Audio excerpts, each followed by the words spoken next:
أعوذ بالله من الشيطان الرجيم بسم الله الرحمن الرحيم رب اشرح لي صدري ويسر لي أمري واحلل عقدة من لساني يفقهوا قولي.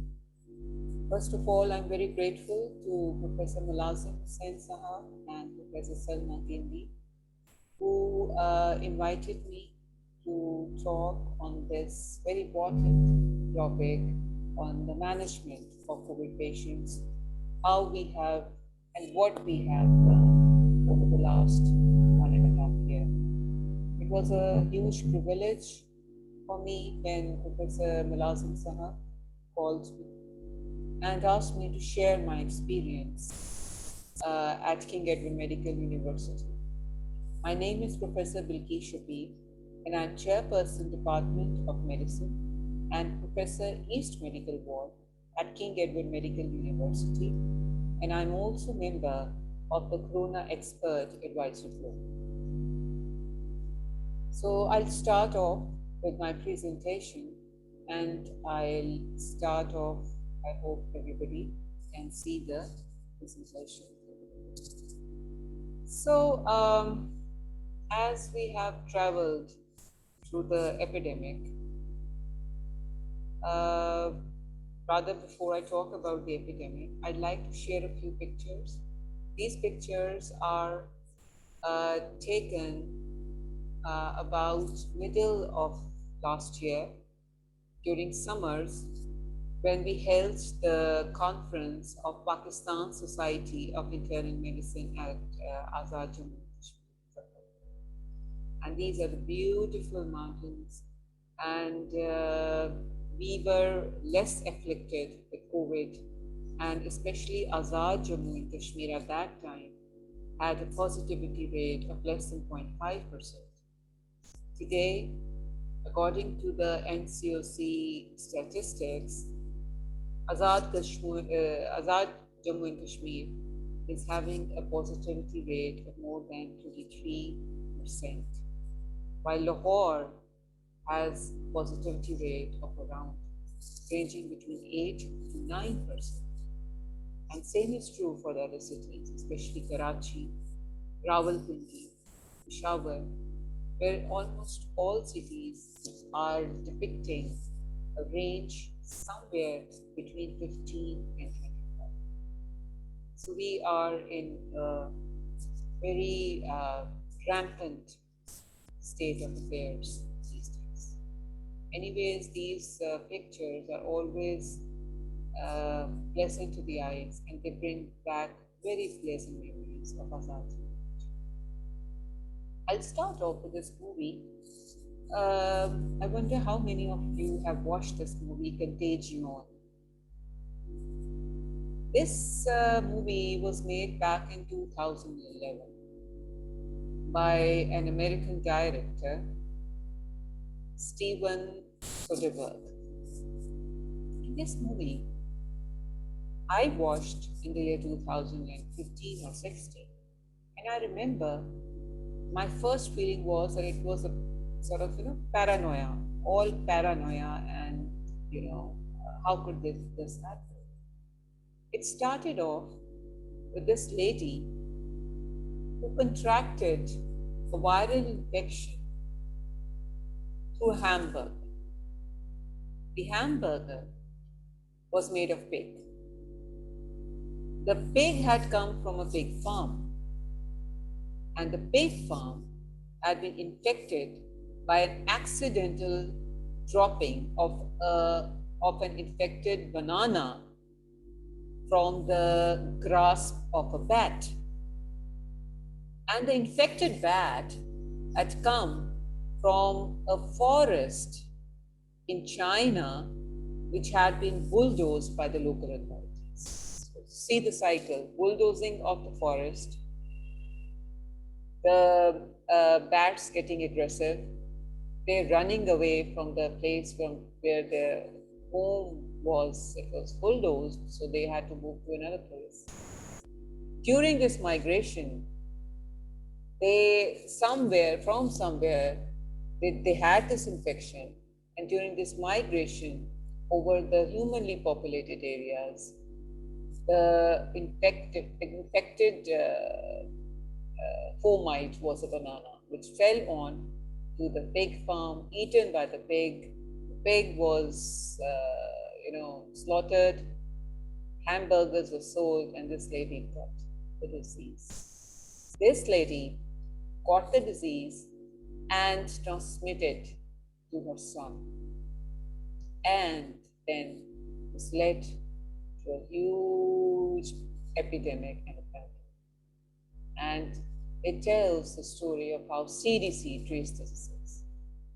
Now, at that time, back in 2015 and 16, when I saw this movie, I couldn't believe that this could really happen.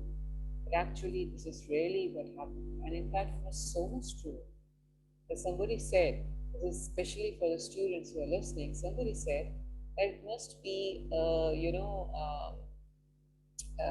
biological warfare, that they had already planned this warfare, they had already made a movie on this, and this is exactly what is happening. So obviously it is not true. Now currently the disease is all transmitted from one human to another. So please do watch this movie if you haven't. And it seems so true when I revisited this movie this year as compared to when I first saw it back in 2015. Is it real? Is COVID real? This is still a question which is asked by the patients suffering from COVID, by the doctors suffering from COVID. नहीं doctor साहब, ये कैसे हो सकता है? मुझे तो हुआ था कोविड, ये दोबारा नहीं हो सकता. Only yesterday I was sitting in the OPD. A patient came with uncontrolled diabetes and its complications, and she basically came for follow-up. At Mayo Hospital, there is a well-established vaccination center. I talked to the lady, and I just by the way asked her, "के ग़ज़ाला अपनी vaccination कराई है?" She looked very blankly at me. मैंने कहा, "बाजी insulin मिलती है." मैंने कहा, "नहीं, मैं इंसुलिन नहीं कह रही, मैं वैक्सीनेशन की बात कर रही हूँ." So she was absolutely blank, बिल्कुल face पे blank expression. बाजी, मैंने उसको बताया कि टीका है, जो कोविड, ये जो कोरोना वायरस फैला हुआ है, उसके खिलाफ एहतियाती तौर पर इस्तेमाल.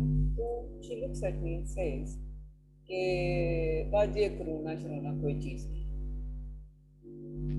So this is what still is the dilemma in our society, and this is where the role of each one of us is.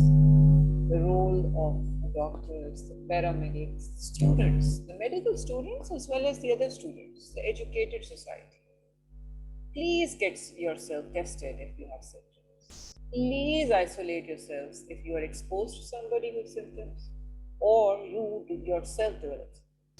So these are the things, and this message has to be transmitted by each one of you who's watching this and listening to this lecture, and should be spread to at least 10 individuals. And this would be a great sadqa jariyah on your own.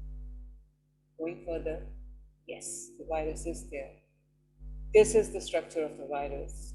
It's an RNA virus. Everybody knows how it looks like. It's a beautiful virus, by the way, and it's known as corona because of its ground shape. Look at the beautiful spike proteins which are emerging from the surface of the virus. It is highly contractible. Various variants have different transmissibility.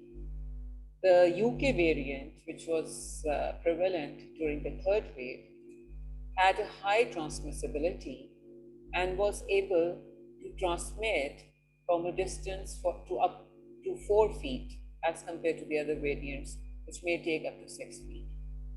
So remember, it also depends on the size of the droplets. The heavier the droplets, the closer. So if you spit, the spit would affect an individual if you are infected at shorter distance as compared to a sneeze, which contains, or a cough, which contains smaller droplets. And there is variability as to how it is sustained on the various surfaces. On the plastic surfaces, it has the maximum sustainability, and on metallic surfaces, the least. But remember, it also depends on the local temperature, on the size of the inoculum, and on the ventilation which is available at that setup. So how may it present as? Everybody knows by now.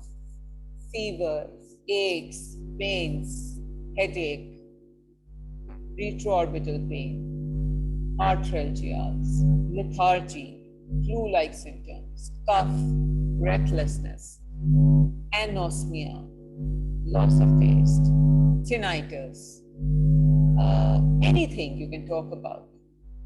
These are the common diarrhea, vomiting. These are the common manifestations. But with time, they learned.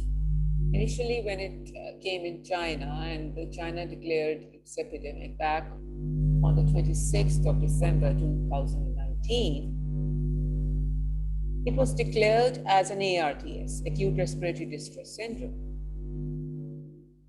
Later on, when the disease moved on to Italy, USA, they performed post-mortem analysis and autopsies. And at that time, they found out that it is the disease of the microvasculature, where there's involvement at microscopic level of the endothelium, resulting in microthrombosis. Hence, it may involve the kidneys, it may involve the coronaries, presenting as STEMI and non-STEMI. It may present as stroke because of involvement of the cerebral vasculature. We have come across patients presenting with acute abdomen due to mesenteric ischemia, secondary to COVID. They came with acute abdomen, and when their Xray was performed and PCR was done, highly suggestive of COVID. Then there are long-term complications as well, post-COVID fibrosis. We have seen patients presented as Guillain-Barré syndrome, that is ascending paralysis. We have seen patients with hematological abnormalities. Commonly, it is associated with lymphopenia, but it may present. Only recently, we came across a middle-aged man who had autoimmune hemolytic anemia as a presentation of COVID, presenting with anemia and jaundice with fever. And besides that, it can also cause pancytopenia because of bone marrow suppressions, as is common for other viral illnesses. All this picture can be superimposed by septicemia. So remember, we have seen endocrine disorders as well. Thyroiditis. I have a few patients, especially females, and one male, 4 females, who presented with thyroiditis, typical of viral thyroiditis, initially in a hyperthyroid, thyrotoxic state, and later on, the thyroid burning out, fizzling out into a transient hypothyroid state. And on follow-up, within a year, they are back to the euthyroid state. At least 3 of them are back to the euthyroid state, and the rest were following. Pancreatic involvement. COVID itself, as like other infections, can worsen diabetes. It can precipitate diabetes. It can precipitate diabetic emergencies like diabetic ketoacidosis, hyperosmolar coma, non-ketotic coma. At the same time, it may be the first manifestation of diabetes. So I have seen young patients as well as middle-aged patients presenting for the first time in diabetic ketoacidosis, and on radiological and clinical survey with PCR evidence of COVID. This is what happens. Depending on the size of the inoculum and the immunity of the individual, the presence of comorbid factors, the age of the individual, it attacks the T lymphocytes If the disease is mild, that means there is an involvement of the T lymphocytes, but they have been able to fight that. But if the disease is intense, the involvement of T lymphocytes is intense, the size of the inoculum is big, there are chances that the patient may burst into cytokine storm.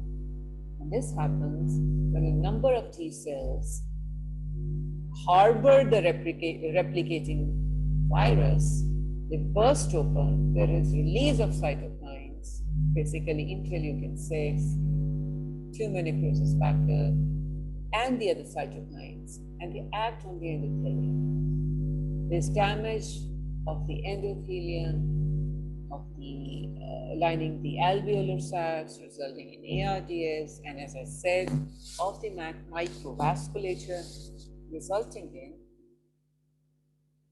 loss or disruption of the intercellular junctions of the lining endothelium, forming sites where the platelets can adhere, platelets can aggregate, and there may be formation of necrosis. This is what was seen, as I previously said, with the toxins. So this is what we fear, cytokine storm. And I'll shortly be telling you how to recognize a storm before it, sort of plays havoc. What to do? Investigate. Any suspicion, go for testing.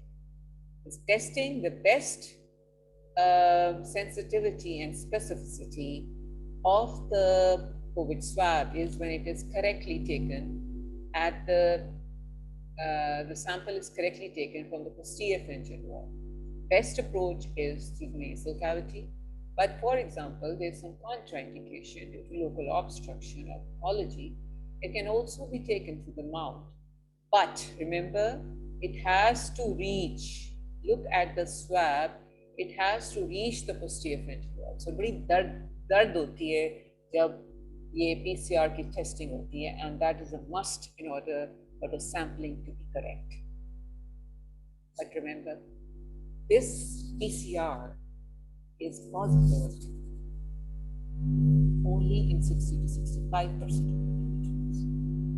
So remember, there are 30 to 35% who may go undetected because of a negative PCR despite showing clinical and radiological. There are three things you look for.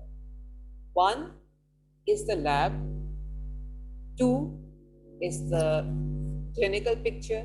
And three, rather first is the clinical picture, then the lab, so do not miss any of the three before you exclude the diagnosis of COVID.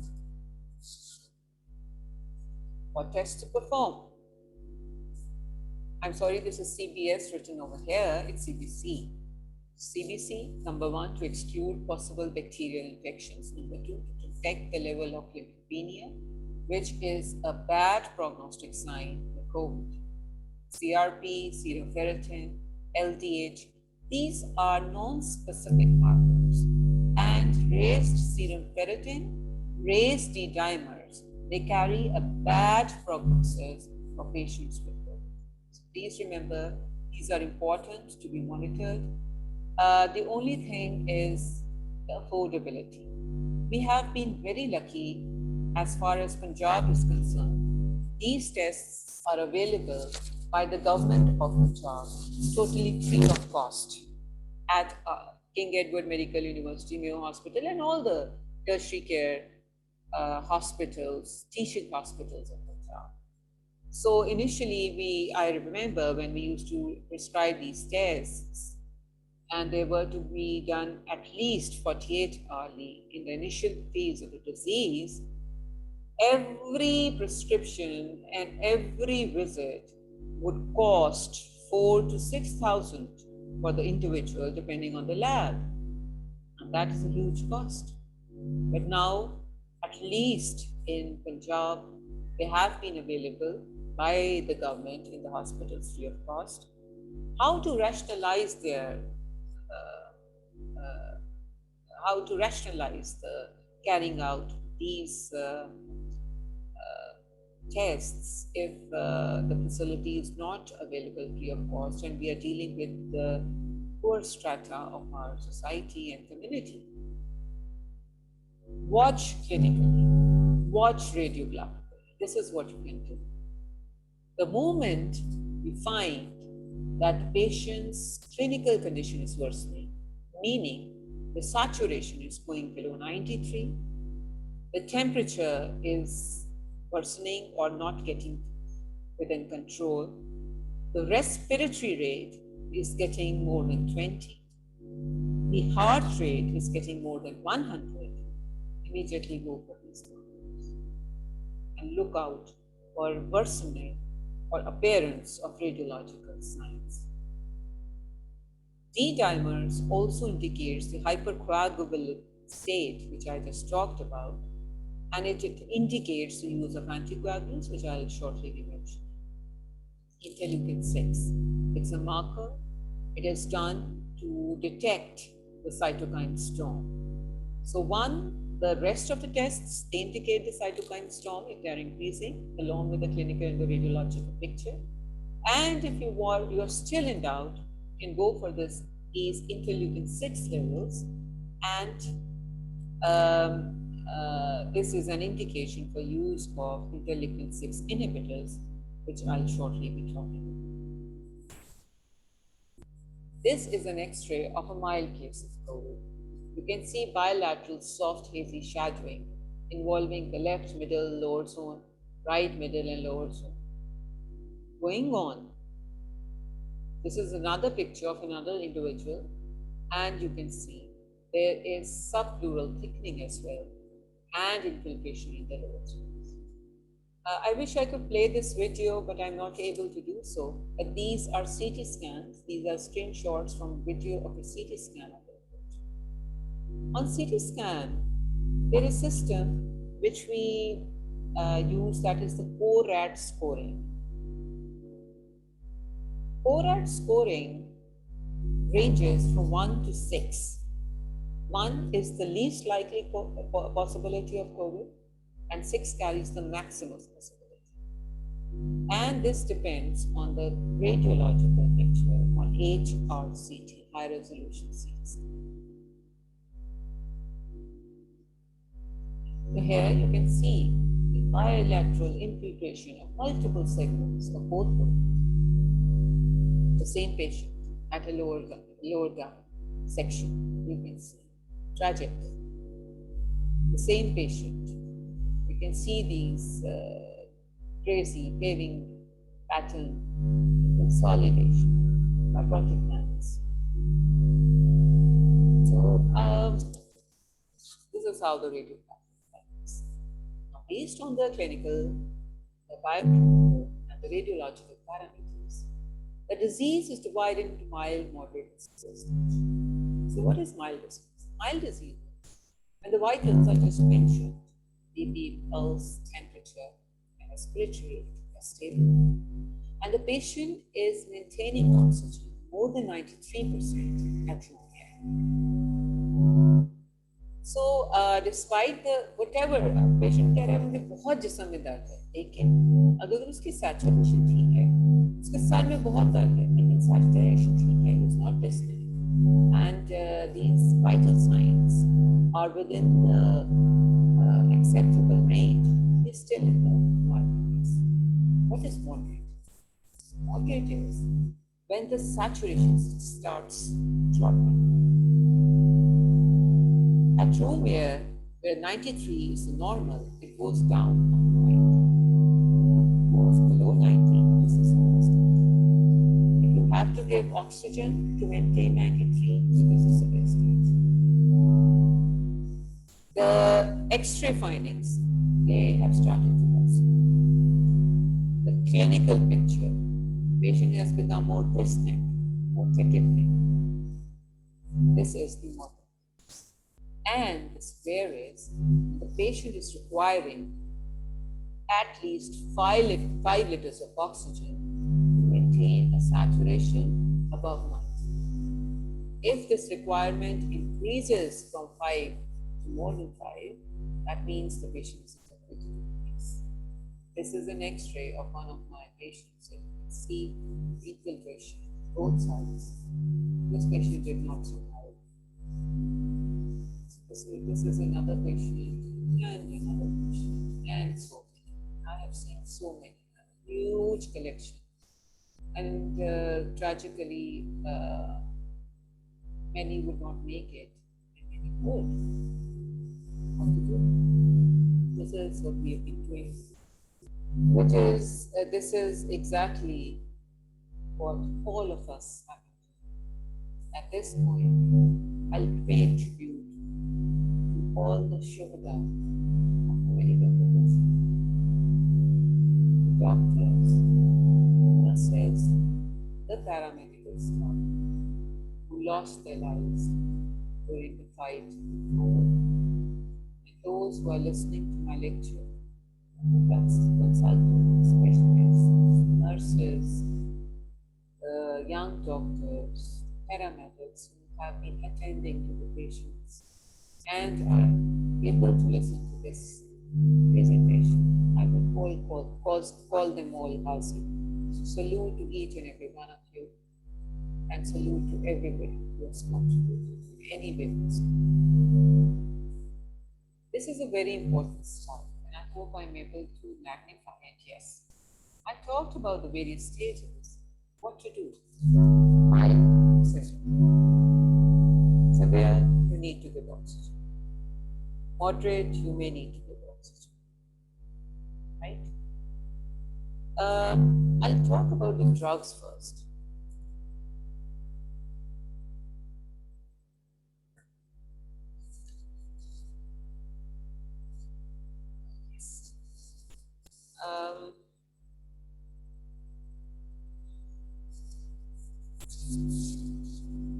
Since we are talking about the oxygen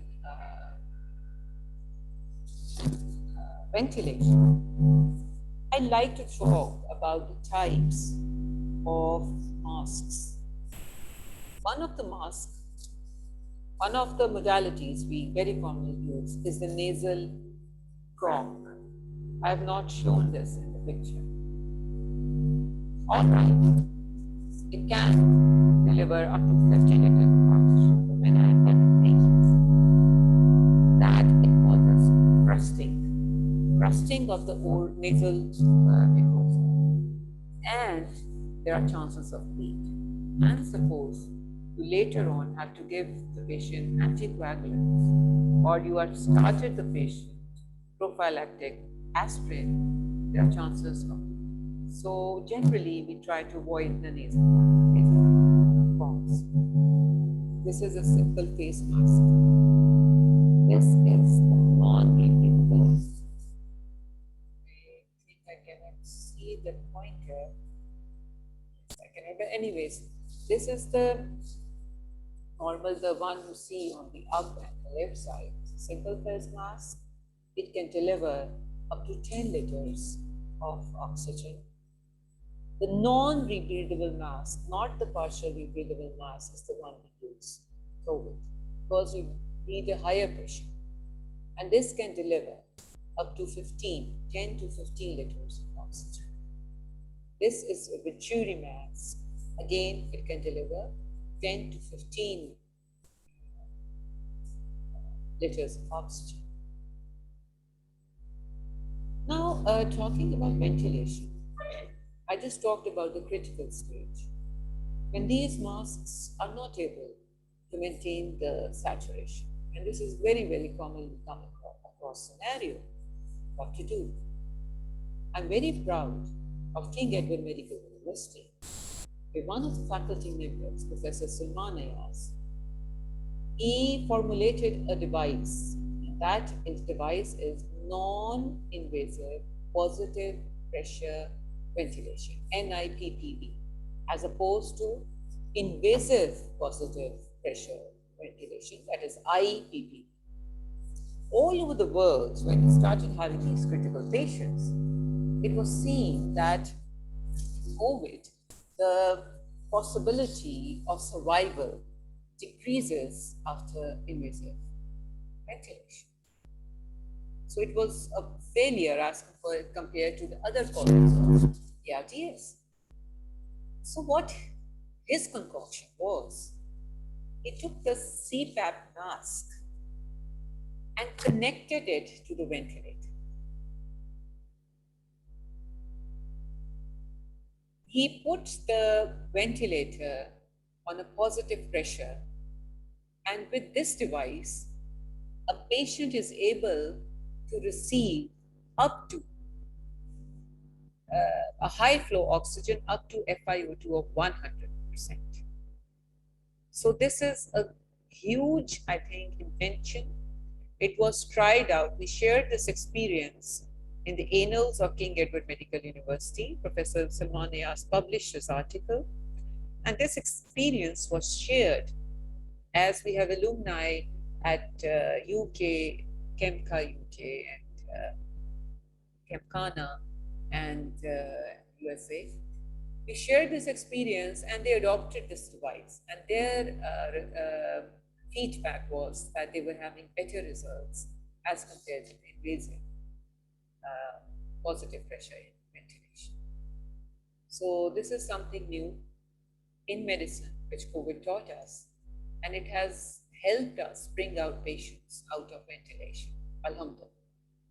Now we are coming across patients who present with 70% with marked infiltration of the lungs, and if we are able to catch the cytokine storm by the drugs I'm going to talk about and provide this non-invasive mechanical ventilation as per the requirement of the patient timely, we are able to, by the grace of Allah Almighty, save the life of an individual. What are drugs which are used? By the way, if you ask me which mask is the best, this is the best mask. Please spread the message of prevention. Spread the message of this simple mask, which can be used by anybody, anywhere, and which can prevent the use of such hard masks, such difficult situations. Please spread this message. The drugs. So, I'll just be touching the various categories of the proven drugs according to the guidelines, the recommended guidelines. Steroids. Remember, injudicious use of steroids can lead to catastrophes. So when the patient becomes oxygen dependent, or you can see a marked involvement of the lungs, go for steroids, dexamethasone 6 milligram IV or oral prednisone up to 30 milligrams orally. You can give it in divided dose. Anticoagulants, if there is increase in the D dimers, go for anticoagulation. You can use oral anticoagulants, rivaroxaban, or you can use heparin, or you can use low molecular weight heparin. You can also use apixaban orally. But please, all of these have been seen to have equal efficacy, but please use when indicated because of prevention and inhibition of the process which can lead to end organ failure, which I talked about. That is microthrombosis. Use of tocilizumab. Tocilizumab is an interleukin-6 inhibitor. It has certain indications.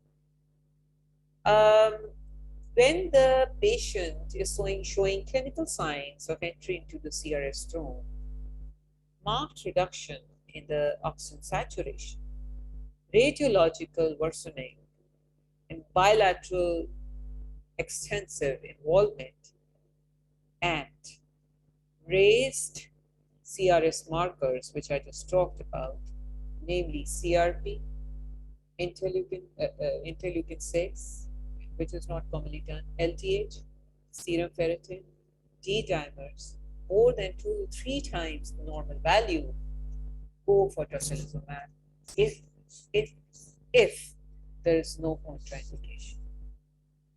For this purpose, where you should know the indications, you should also know the contraindications. Number 1, septicemia. There's a raised TLC, there is increased in the neutrophils, do not give tocilizumab. It would flare up the septicemia. Underlying tuberculosis, active tuberculosis, recently, or the patient is on treatment for tuberculosis, it can flare up the tuberculosis. Patient is having thrombocytopenia, it can worsen the thrombocytopenia. So these are important contraindications. Where there are indications, there are contraindications. Look out for these contraindications, and remember, tocilizumab has a narrow window, therapeutic window, where it can produce its maximum result in way of maximum benefit. The earlier you give it at the onset of the cytokine storm, before the damage has started to take place, the earlier the better. So you have to keep a watch out. That is why initially you have ideally to keep an eye on the CRS markers for every 48 hours. Antibiotics, the use of azithromycin. Azithromycin not only has an antibiotic role, but it also is antibiotic. One of the molecule on the spike protein of the COVID virus is fusin. It acts at the place where the virus binds to the ACE2 receptors. Azithromycin has been said to play an inhibitory role regarding the viral replication because it inhibits the binding at the ACE2 receptors. So it has an antiviral mechanism. Antibiotics, broad spectrum, may need to be given to bring to control an overwhelming sepsis if it sets in, or to fight against the possible nosocomial infections which might set in during a prolonged hospital stay. Supportive treatment has to be given. If the patient's blood sugar is uncontrolled, you have to treat that. If the patient has developed fungal infection secondary to immunosuppression, you have to manage that. If the patient has presented with AKI, that is acute renal damage, you have to support the kidney. You have to look at the other comorbids. You have to broaden the vision besides COVID. So that goes for like as in any other illness or acute emergency. So this is the same picture, the cytokine storm, and this is how Actemra is acted.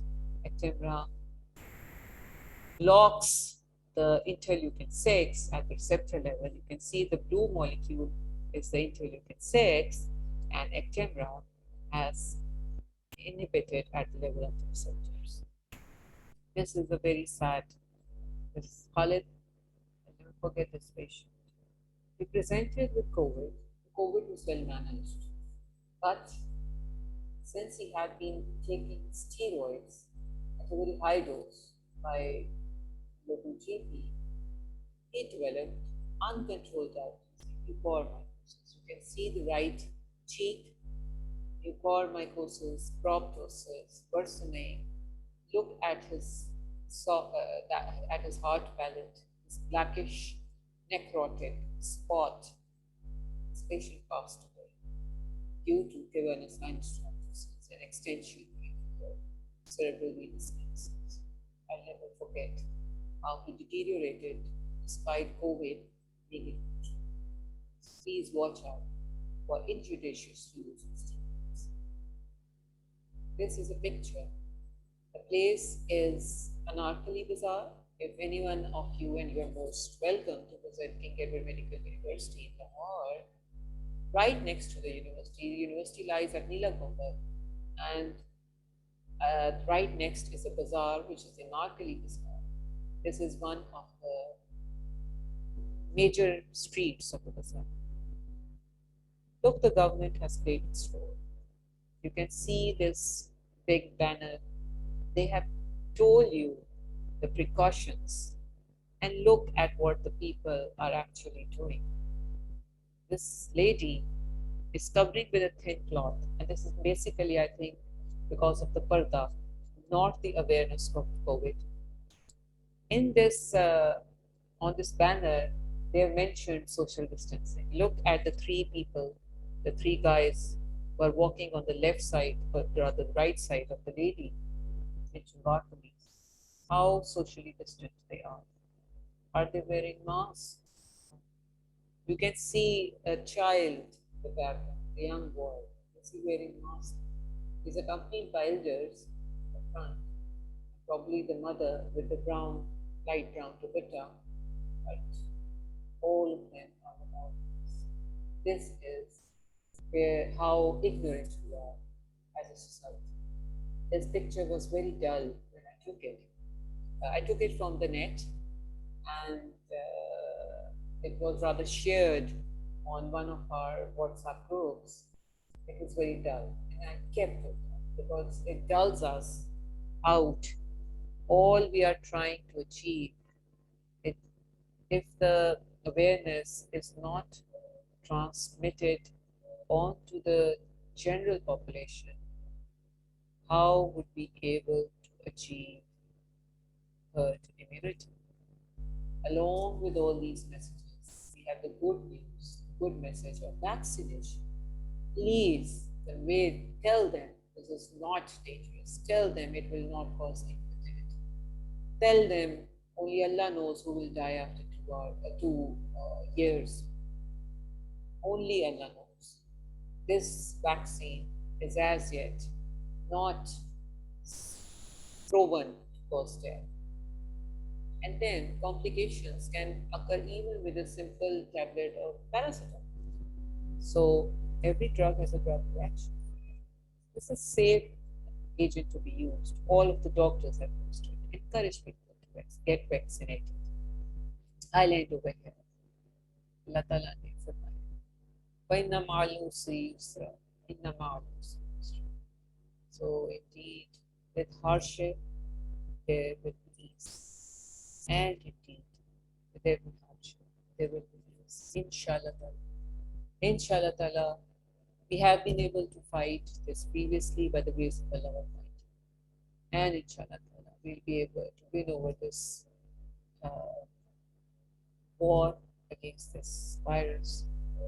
May Allah forgive us all our shortcomings, whatever we have done wrong. If we are being punished for something as a nation, as individuals, may Allah forgive us.